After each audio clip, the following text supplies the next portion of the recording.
Vedanta Swamiti Namine Namam Vishnu Padaya Krishna Pestaya Bhutale Shrimati Bhakti Prayan Keshava Goswamiti Namine Namam Vishnu Padaya Krishna Pestaya Bhutale Shrimati Bhakti Daita Madhava Goswamiti Namine Namam Vishnu Padaya Krishna Pestaya Bhutale Shrimati Bhakti Rachaka Shiladev Goswamiti Namine Namam Vishnu Padaya Krishna Pestaya Bhutale Shrimati Bhakti Siddhanta Sarasvati Goswamiti Namine Jai Shri Brahmadva Sarasvat Sampadaya Ki Jai.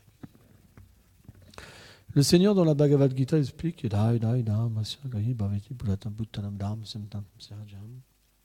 il dit qu'il vient dans ce monde à intervalles réguliers pour différents buts. Le premier, c'est donner du plaisir à ses dévots. Parce que le Seigneur n'existe que pour le plaisir de ses dévots.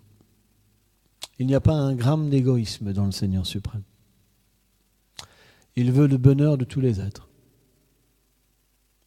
C'est pourquoi il crée ce monde matériel, parce que nous désirons être loin de lui. Et pourquoi il crée ce monde? C'est pour que par nous-mêmes, nous puissions revenir à sa demeure, en comprenant que notre position éternelle, c'est d'être proche de lui, d'être établi dans un service d'amour. Donc, il vient dans ce monde avec ses associés pour montrer la nature de son nom, de ses attributs, de sa forme, de ses divertissements. Pourquoi? Parce que tout ce qui touche au Seigneur suprême, c'est pas différent de lui-même. Et tout ce qui est séparé de lui, c'est ce qu'on appelle le Maya, l'illusion. Quand notre vie devient séparée de lui, on est pris par son énergie illusoire. Et on pense, je suis ce corps de matière. On ne pense plus en tant qu'une âme spirituelle. Et automatiquement, on s'empêtre dans la loi du karma parce qu'on cherche un plaisir indépendamment du Seigneur suprême. Or, quand on rentre en contact du nom du Seigneur, qu'on chante son nom, dans cet âge, il faut chanter son nom. Hare Nama, Hare Nama, Hare Nama, quand on rentre en contact avec son nom, avec sa forme, avec ses attributs, avec ses divertissements, avec ses gloires, alors naturellement, notre nature immerge de l'ignorance. Par exemple, quelqu'un qui est dans l'ignorance, quand il entend les gloires du Seigneur, il va dormir. Là, je vois, vous êtes tous un petit peu en train de dormir aujourd'hui. Vous devriez être très réveillés, parce que c'est très important, c'est votre chance de comprendre votre relation avec le Seigneur suprême. Les gens qui sont dans l'ignorance, ils préfèrent écouter des propos, on appelle prajalpa, qui n'ont rien à voir avec la réalité transcendantale. Et ils sont très éveillés. Là, vous leur parlez de moto, de machin, bidule, ils ont beaucoup d'enthousiasme. De fleurs, de cousins, de machin, de bidule, de mariage. Alors ça, ils sont très enthousiastes. Mais dès que vous leur parlez des gloires du Seigneur, ils ont quelque chose de ralenti qui vient de plus en plus. C'est que ça devient lourd. C'est comme si c'était pas intéressant, que c'était comme une punition. Moi, je me rappelle, par exemple, ma mère, elle m'amenait à l'église des fois. Waouh, quand j'allais à l'église, je disais rien, mais je regardais à gauche et à droite et je voyais toutes ces grand-mères qui avaient l'air de s'embêter. Et j'étais là, waouh, tu vois. J'avais vraiment l'impression que ça durait un siècle, la prêche. C'était long. Tu vois.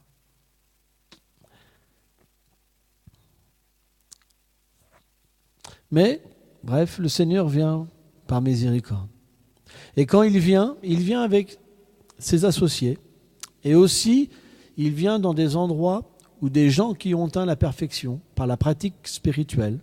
Ça veut dire qu'ils ont éveillé leur nature éternelle qui est recouverte en ce moment par l'ignorance. Et ils sont manifestés dans un univers particulier. Il y a des milliards d'univers. Quand quelqu'un atteint la perfection, il est transporté dans un autre univers où le Seigneur apparaît. Et là, il se retrouve au milieu des associés éternels du Seigneur avec Radha et Krishna. Et il reçoit un dernier entraînement avant de rejoindre la demeure du Seigneur suprême. Or, dans ce monde, il y a un principe. On l'appelle l'envie. Il y a deux natures, Krishna explique, Devik et Asurik. Devik, c'est ceux qui chantent les gloires du Seigneur, qui sont absorbés que dans la réalité absolue. Et Asurik, c'est ceux qui rejettent cette vérité absolue, ni Dieu ni maître.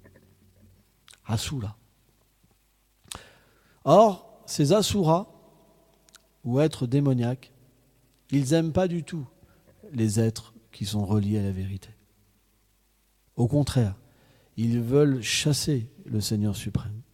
Ils veulent s'établir comme le Seigneur suprême. Ils veulent établir leur règne, leur royaume, leur loi. Ils veulent même braver la mort. Chose qui est très difficile. Ils en parlent depuis longtemps. Là, j'ai appris qu'ils voulaient remplacer maintenant des têtes. C'est quelque chose qui existe déjà. Shiva, quand il a coupé la tête de Daksha, il lui a mis une tête de chèvre après. Et Daksha, avec une tête de chèvre, il pouvait vivre. Parce que l'âme, elle n'est pas dans la tête. Donc ce principe-là existe déjà depuis longtemps. Mais ils ne savaient pas, ils viennent de découvrir. Donc ils vont faire une expérience dans pas longtemps. Mais ça peut marcher, puisque ça existe déjà.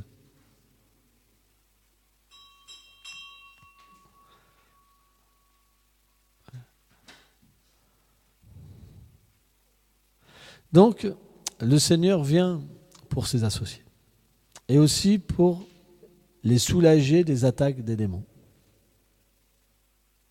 Or, parfois aussi, les associés du Seigneur viennent lorsque le Seigneur n'apparaît pas personnellement.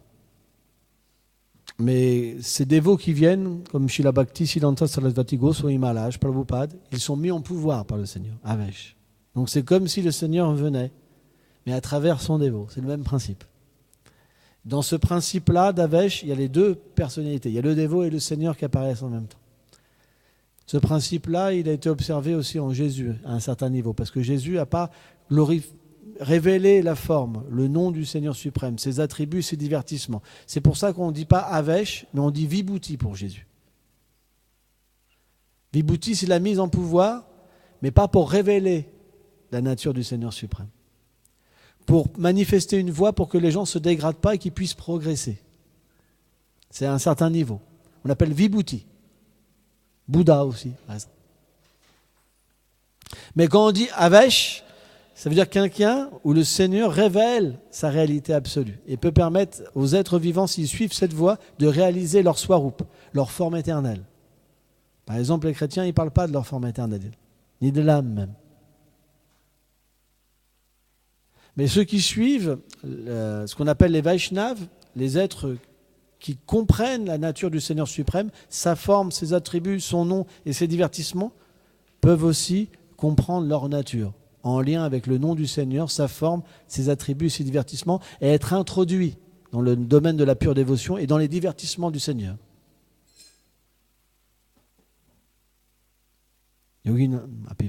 C'est pourquoi le Seigneur dit, c'est ceux-là, c'est les plus élevés des yogis.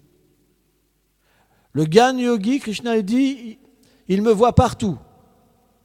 Il est toujours avec moi, je suis toujours avec lui. Nous faisons un. Jésus a dit, moi et le Père, nous faisons un. Mais Krishna a dit, mais plus élevé encore.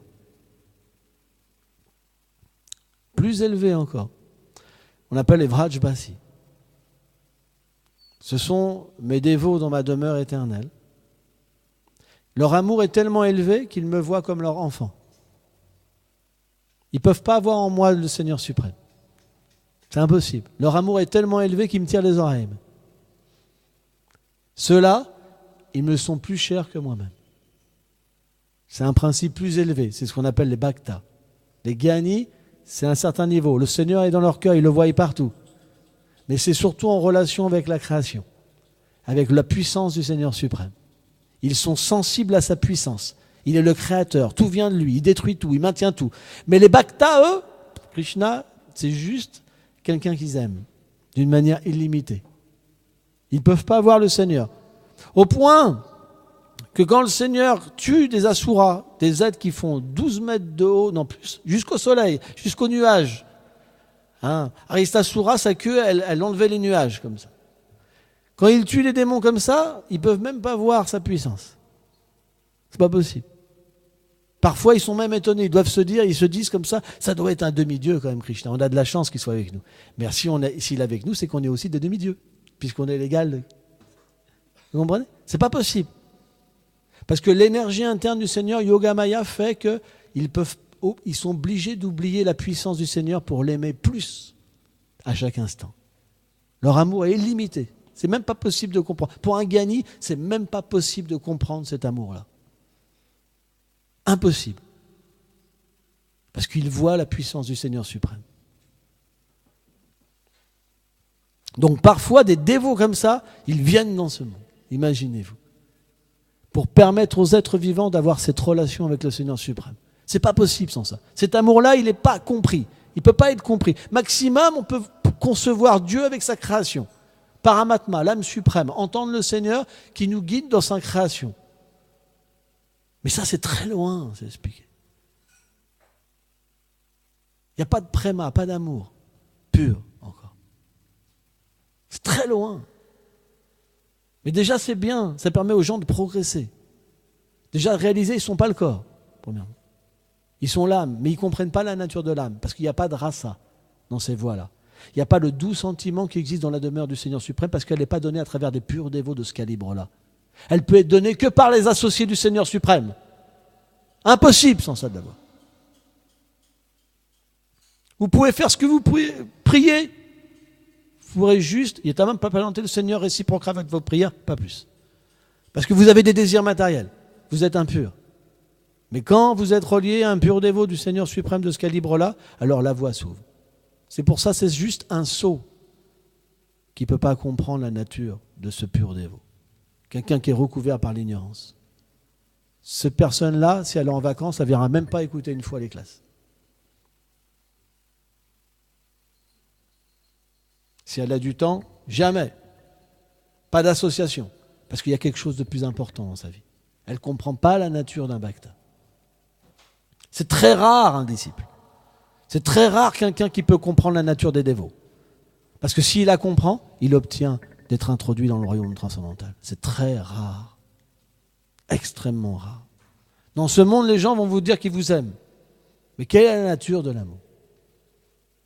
La nature de l'amour, c'est par l'écoute. On peut obtenir le cœur d'une personne par son écoute. On peut obtenir les trésors d'une personne par son écoute. Si vous n'avez pas obtenu les trésors d'une personne, vous ne pouvez pas avoir le bon souvenir et la bonne association. Vous aurez une association et un souvenir par rapport à votre condition. Il faut écouter. C'est pour ça que ces dévots, ils viennent et ils ouvrent une grande école où ils propagent les gloires du Seigneur suprême. C'est comme une usine. Or, Bhakti Pramod Puri Maharaj, quand il est apparu sur la terre, il était extrêmement intelligent. Au point que l'école, ils n'avaient jamais vu un phénomène pareil. Jamais. Ils ne voulaient même pas qu'ils quittent leur école pour que ça soit parce qu'ils faisaient la renommée de l'école. Ils n'avaient jamais vu quelque chose comme ça. Et ses parents étaient très pauvres. Mais ils n'avaient rien à payer parce que ça faisait la gloire de l'école. Ils fournissaient tout. Et Bhakti Pramod Puri Maharaj, il a eu la grande fortune d'avoir, alors je ne sais plus si c'est un membre de sa famille directe ou quelqu'un de très proche de sa famille qui s'appelait Ratnak Thakur et qui était un disciple de Bhaktivinoda Thakur. Et il a eu l'association de ce grand dévot qui était un très très grand dévot et lui a donné les écrits de Bhaktivinoda Thakur à étudier. Et l'attitude de Bhakti Pramod Puri Maharaj, elle est devenue tellement sublime parce que dans sa famille et dans la région du Bengale, c'est que des Smarta Brahmanas. C'est-à-dire qu'ils sont attachés au rituel, ils adorent Durga Devi. Qu'ils défaisaient tous leurs arguments. Parce que lui, il était un Vaishnava. Même tout jeune, en fait. Et tout le monde était vraiment impressionné.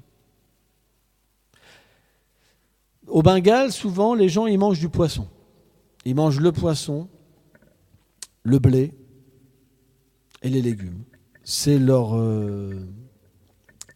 base de nourriture. Ils ont tous un bassin avec des poissons, un champ de riz, des légumes et une vache, le lait aussi. Et un jour, donc quand Bhakti Pramod Puri Maharaj a grandi, il a vu sa mère préparer un poisson. Et le poisson était encore vivant. Il se débattait. Et il a été choqué. Et sa mère, quand elle l'a vu comme ça, elle s'est dit, peut-être que mon fils, parce qu'elle venait de perdre un enfant, peut-être que ça l'a traumatisé, donc elle lui demande, mais pourquoi tu es comme ça? Et il lui a dit un principe, ma mère, de la vie, c'est la non-violence. On doit traiter tous les êtres de la même manière. Le Seigneur nous a donné les céréales, nous a donné les légumes, nous a donné les fruits, les produits laitiers pour vivre. On n'a pas besoin de tuer des poissons. Si tu tues ce poisson-là, alors je me donnerai la mort, moi-même. Je refuserai ta nourriture. Je ne mangerai plus aucune nourriture. Il était très jeune. Et là, quand sa mère, elle a entendu ça, elle a réalisé en fait son erreur. Et donc elle a décidé alors de ne plus jamais cuisiner de poisson dans la famille. Une autre fois, parce que sa famille était très, très, très pauvre. Ils avaient 4 ou 5 vaches, et il y en a une qui ne donnait pas de lait. Et les autres donnaient du lait. Donc ils avaient pour habitude de prendre ce qu'ils avaient besoin du lait et de revendre le surplus. Et donc, Tinu, le petit nom de Bhakti Pramod Puri Maharaj, il s'appelle aussi Pramod Bhushan, c'était son nom, Pramod Bhushan. Il a remarqué que sa mère, elle donnait bien à manger aux vaches qui donnaient du lait et très peu à la vache qui ne donnait pas du lait. Donc il ne comprenait pas. Et il lui dit, mais pourquoi tu fais ça, mère? Et elle lui a expliqué, elle lui dit, tu sais, on est très pauvres. Et il faut que tu comprennes que les vaches qui donnent du lait, on doit leur donner plus à manger, parce qu'elles nous donnent un profit. Et la vache qui ne donne pas de lait, qu'est-ce qu'on peut faire? On ne peut pas dépenser de l'argent, on est trop pauvres. Il faut que tu comprennes. On arrive à peine à subvenir aux besoins de la famille. Mais pauvres, pauvres, pauvres. En Inde, quand les gens sont pauvres, il n'y a pas de resto du cœur, de machin, de bidule. C'est vraiment pauvre.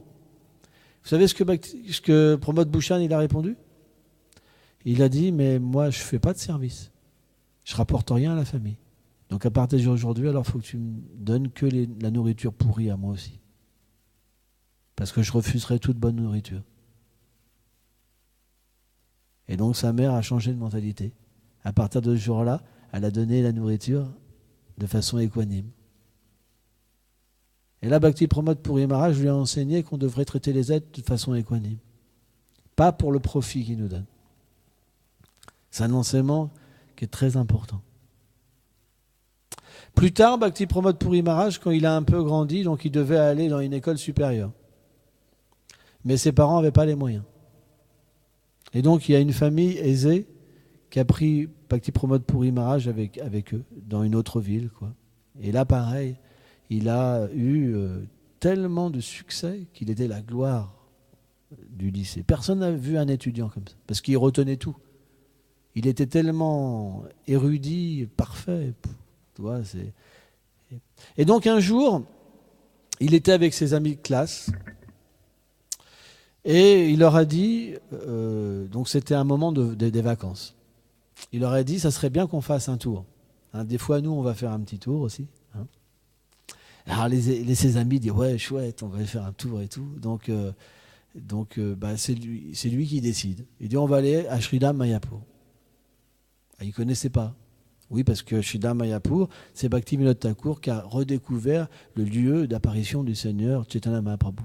C'est un lieu transcendantal, tellement merveilleux. Alors tout le monde était en extase, donc ils sont partis. Mais quand ils sont arrivés, il y avait que de la jungle. Il n'y avait rien. Et ils faisaient la tête tous.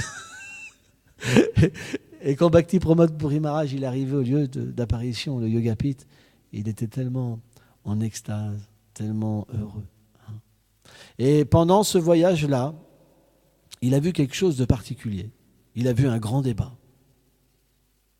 entre des Babaji et un corps d'un Babaji mort. C'était Gorkishore Babaji Maharaj qui était allongé, et il y a des Babaji qui se disputaient sa dépouille. C'est moi qui ai le droit à la dépouille du Babaji. C'est moi son disciple. Et là, il a vu une grande personnalité, effulgente, qui était hors du commun. C'était Bhaktisiddhanta, Bimal Prasad, qui est arrivé habillé tout de blanc, et il rayonnait comme l'or. Et quand il est arrivé avec la police. Il a fait un challenge au Babaji. Il dit, moi seul est le disciple initié de Babaji Maharaj. Parce que Babaji Maharaj, dans son humilité, il avait dit, s'il vous plaît, je n'ai pas atteint le but de l'existence. Dans son humilité. Et mon corps est inutile. Faites quelque chose pour moi. Attachez-moi les pieds et traînez-moi dans la poussière de Navadvip, pour qu'au moins j'aie ce bénéfice. Et donc ils étaient prêts à lier les pieds et à le traîner dans toute Navadvip. Et là, quand Bhaktisiddhanta il a vu ça, il dit, bande de fous!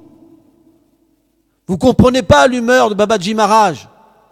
Même Krishna Chandra, le Seigneur suprême, met sa poussière de ses pieds sur sa tête. Et vous voulez traîner son corps dans les rues de Navadvip? Osez faire ça. Et donc il y a eu une dispute.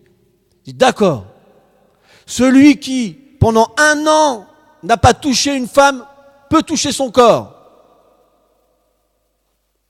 Mais là, personne n'a bougé. Il y avait la police, il y avait plein de monde.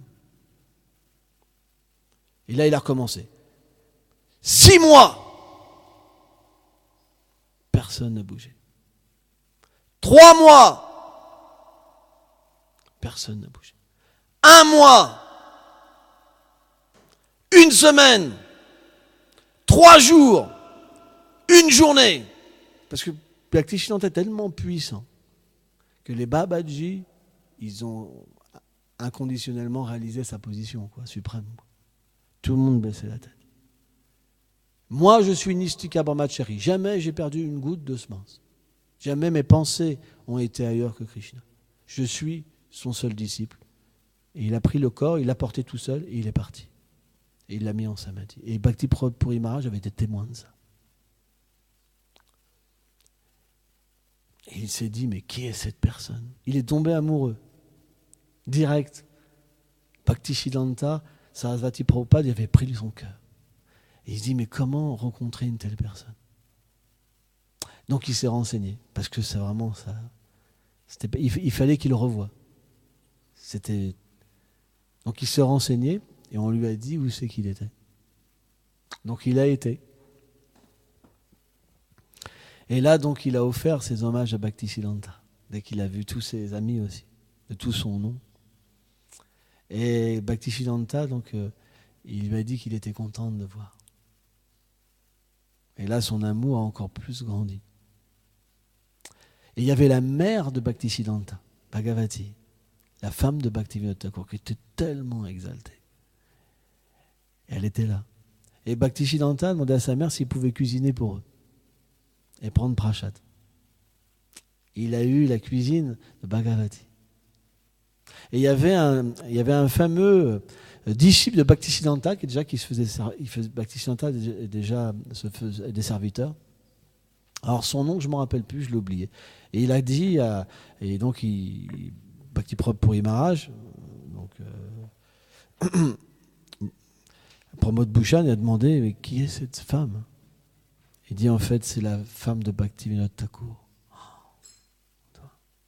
Et donc, il a commencé à comprendre qui était Bhaktisiddhanta. Parce que Bhakti Pramod Puri Goswami Maharaj, il avait reçu tout l'enseignement dans son cœur de Bhakti Pramod Puri Maharaj, en fait. Et là, quand il a réalisé qu'il y a la femme de Bhaktivinoda Thakur avec le fils de Bhaktivinoda Thakur, wow! Et là, il lui a expliqué, en fait, Bhagavati, c'est la mère de l'univers. Et donc là, il a vraiment, son cœur a été vraiment pris, quoi. Mais il n'a pas pu revoir Bhaktisiddhanta qu'après 2 ans. Parce qu'il a été, il faisait ses études, quoi. Et donc, à un moment, il a voulu aller revoir Bhaktisiddhanta. Et il n'a pas trouvé. Donc, il était vraiment triste en séparation. Il a demandé où il était. Et en fait, Bhaktisiddhanta s'était installé à Calcutta. Il y avait un riche, en fait, qu'il avait installé à Calcutta pour qu'il puisse prêcher. Parce que à Mayapur, en fait, il ne pouvait pas vraiment prêcher. Parce que c'était la jungle à cette époque-là. Donc, pour que ces enseignements puissent se répandre sur toute la planète, parce que c'est l'associé du Seigneur qui est venu pour mettre en place une mission qui se répande sur toute la planète, donc Krishna a fait l'arrangement pour qu'il soit installé à Calcutta. Et là, donc, il avait ouvert un centre où il a commencé à prêcher, donner des classes du Bhagavatam. Et là, Bhakti Pramod Puri Maharaj donc, est venu. Et Bhaktisiddhanta se rappelait de lui. Et ça l'a vraiment touché. Et donc, il l'a invité à venir plus souvent aux classes. Tu vois. Et donc, du coup, quand Bhakti Pramod Puri Maharaj il est revenu à sa maison, donc il a fait part parce que sa mère, il avait la tête ailleurs comme un amoureux. Quoi. Donc les mères, quand c'est comme ça, posent des questions. et là, quand il lui a parlé d'un sadhu, elle a eu peur. Elle a vu son fils avec une robe de sannyas. Elle a vraiment eu peur. Tu vois. Elle a commencé à avoir peur. Tu vois. Elle a commencé à avoir peur. Mais quand Pramod Bhushan, il a été voir Ratna Thakur, donc le disciple Bhaktivinoda Thakur, parce qu'il avait le désir de s'abandonner à Bhaktisiddhanta. Déjà dans son cœur, il l'avait accepté comme son gourou. Mais Bhakti Ratna Thakur, il lui a dit non, sois pas un fou. Raghunath Das Goswami, quand il a été voir Chaitanya Mahaprabhu, Chaitanya Mahaprabhu il lui a dit reste dans ta famille, hein, et en temps voulu, les arrangements se feront pour que tu viennes à moi. Et bon, Bhakti Ratna Thakur il a dit de la même manière, reste avec ta famille, pour l'instant fais tes études, parce que c'est important. Si tu dois prêcher plus tard, il faut que tu aies fait des études, parce que quelqu'un qui n'a pas fait d'études, c'est juste un idiot. Donc fais tes études et après, plus tard, les arrangements se font. Donc, qu'est-ce qu'il a fait comme plan, Bhakti Pramod Bhushan, c'est d'aller s'installer à Calcutta, hein, parce qu'il avait, après il a fini ses études, pour travailler et pour soutenir sa famille, comme ça il pourrait aller aux classes de Bhaktisiddhanta tous les soirs. Et en fait, quand il a revu Bhaktisiddhanta, il avait pris sannyas. Et Bhaktisiddhanta, donc, il l'a invité donc à vivre dans la mat tout en travaillant. Hein? Mais là, sa mère, elle a eu vraiment peur. Elle l'a revu en safran. Et donc, elle a fait le plan, elle lui a dit comme ça. Fais-moi une promesse. Donc, en Inde, on ne désobéit jamais à la mère. C'est un principe. La mère, c'est comme le gourou. Si on donne la promesse à sa mère, on ne peut pas la reprendre. Et on ne peut pas refuser non plus que le vœu d'une mère soit fait. Donc il lui a dit, d'accord, qu'est-ce que tu veux ? Ben, je voudrais te marier. Waouh, le test. C'était pas du tout le plan de Pramod Bhushan. Donc, qu'est-ce qu'il a fait ? Il a dit, mère, as-tu été heureuse dans la vie de famille ? As-tu déjà trouvé quelqu'un qui était heureux dans la vie de famille ?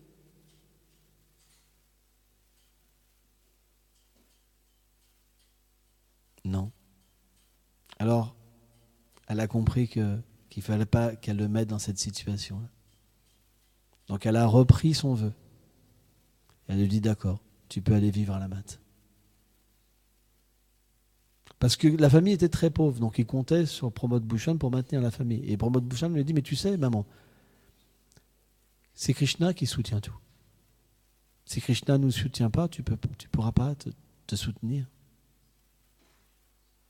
C'est pas moi qui soutiens, c'est le Seigneur qui soutient. Et donc sa mère l'a laissé Et donc c'est comme ça que... t'en as pour longtemps? Parce qu'il faut accélérer un petit peu. C'est comme ça que Pramod Bhushan, il a joint en fait la mat. C'est de cette manière-là. Hein?